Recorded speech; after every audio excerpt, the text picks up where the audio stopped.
Alhamdulillah, akhirnya Kaesang dan Rina Gudono tanggung biaya rumah sakit Indra Bekti. Diketahui jika pada akhir Desember kemarin, presenter papan atas Indra Bekti mengalami pendarahan otak, dan ramai di media sosial tentang hujatan kepada Aldelia Djelita, dikarenakan sang istri dari mantan presenter Tralala Trilili itu meminta sumbangan untuk biaya berobat suaminya.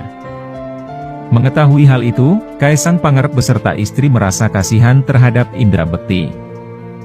Lantas saja, pada Selasa pagi tadi putra bungsu Presiden Joko Widodo itu menjenguk Indra Bekti di Rumah Sakit Abdi Waluyo, Jakarta Pusat. Memang Kaesang Pangarep mempunyai jiwa seperti ayahnya, yaitu Presiden Joko Widodo yang suka bersedekah.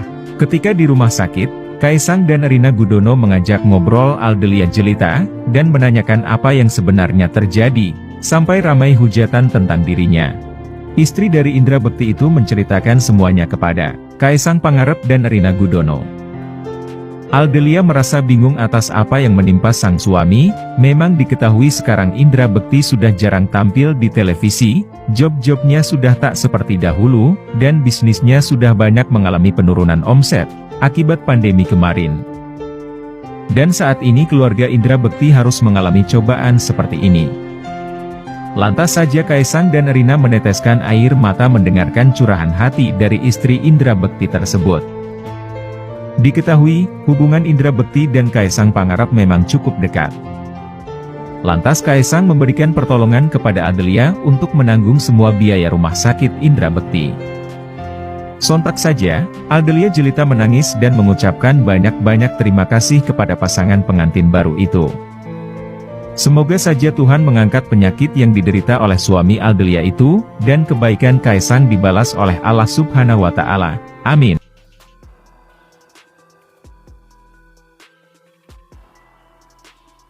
Karena lebih banyak yang orangnya dan netizen tentang biaya perobatan ini, bagi sendiri seperti apa sih, Mbak?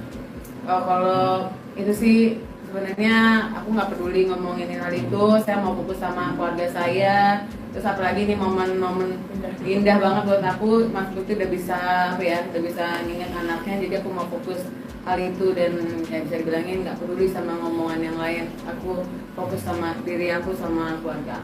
Tapi khawatir soal pembengkakannya. Enggak lah, insya Allah ada jalannya, dan alhamdulillah sampai detik ini Tuhan itu ada pokoknya Tuhan itu ada dari awal sampai terakhir ini. Masya Allah deh, pokoknya banyak orang yang ngebantu karena Mas Bekti itu baik, dan aku berharap ya semuanya yang orang yang telah membantu Mas Bekti semuanya dia yang benar-benar nggak mau disebut namanya. Aku doain semua barokah, pokoknya hidupnya penuhin keberkahan, amin gitu. Seperti ini, Masya Allah. Dana 1 miliar per hari itu nggak berbeda tuh benar? Oh, kalau itu saya nggak tahu deh, saya nggak pernah nyebut itu satu apa itu, cuma Nggak pernah menyebut angka. nggak pernah nyebut angka gitu, karena sampai detik ini pun rumah sakit kan saya nggak tahu gimana, tapi kita nggak pernah nyebut hal itu sih gitu. Kita nggak pernah ada statement untuk berapa nilainya, karena sampai saat ini juga belum ada nilai yang bisa diberikan dari rumah sakit kepada kami. Tapi Ya realitinya belum, karena Mas Bekti masih observasi terus, perawatan terus gitu. Karena memang masih panjang realitinya. Mas Bekti itu ya kalau ditanyain berapa lama dok, ya kalau walaupun Mas Bekti more better here gitu, tapi dia dia masih 20 hari ke depan kata dokter sih gitu. Ya. Tadilah benar gak sih sempat melelang sebuah jam, sebuah cincin dan tas sempat melelang kemarin. Kalau itu kan nggak perlu saya umbar-umbar lah, kan kalian nggak ada yang tahu juga ya semuanya. Pokoknya yang nonton ini nggak ada yang tahu juga apa yang udah kami lakukan. Intinya apa yang udah saya jual, apa yang saya udah saya usahakan gitu loh, nggak usah dihapus ya. Intinya kalian nggak tahu apa yang kita usahakan mati-matian sampai apa yang saya sebutkan gitu. Jadi udah kami lakukan yang terbaik mungkin, ya itulah makanya sampai detik ini. Tapi ternyata nggak perlu saya sebutkan juga, banyak orang yang membantu juga Mas Bekti gitu, tanpa sepengetahuan saya juga gitu.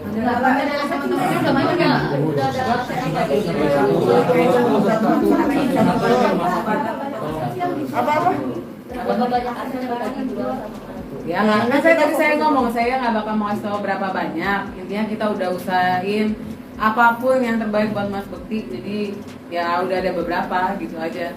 Kalau orang bener sih pasti ngejawabnya Mbak Dila nggak usah segitunya untuk di publikasiin gitu ya. Ternyata saya ya udahlah saya berusaha untuk fokus sama diri saya sendiri, sama keluarga saya sendiri, sama anak-anak gitu. Fadila, Dari teman-teman udah banyak yang masuk kan ya? Ada yang dari masukin ke rumah sakit atau belum? Apa ya Maksudnya?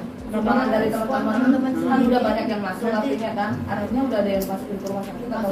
Saya belum tahu ya, kita bisa nggak bahas itu dulu sih, karena memang belum sampai sedetil itu sih. Kita kemarin tuh cuma ngebahas pokoknya Mas Bekti ini udah better, terus kita masih malah kita masih berusaha macam-macam ya Bu. Kita masih bergerak.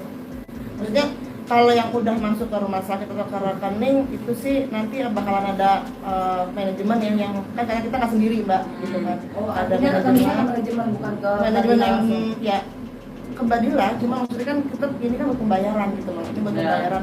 Kita nggak bisa nge-share dulu, itu yang pasti insya Allah semua dilakukan buat yang terbaik buat Mas Dorti gitu loh.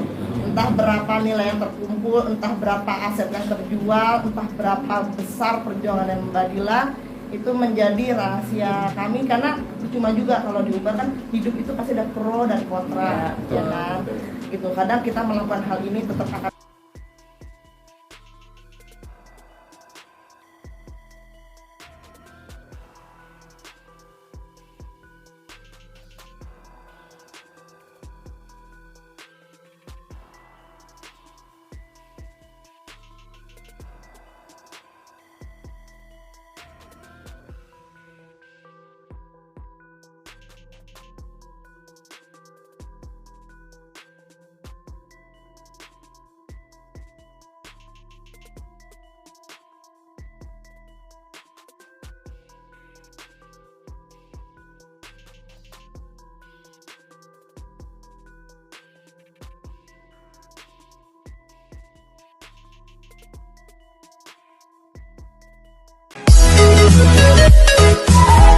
We'll be right back.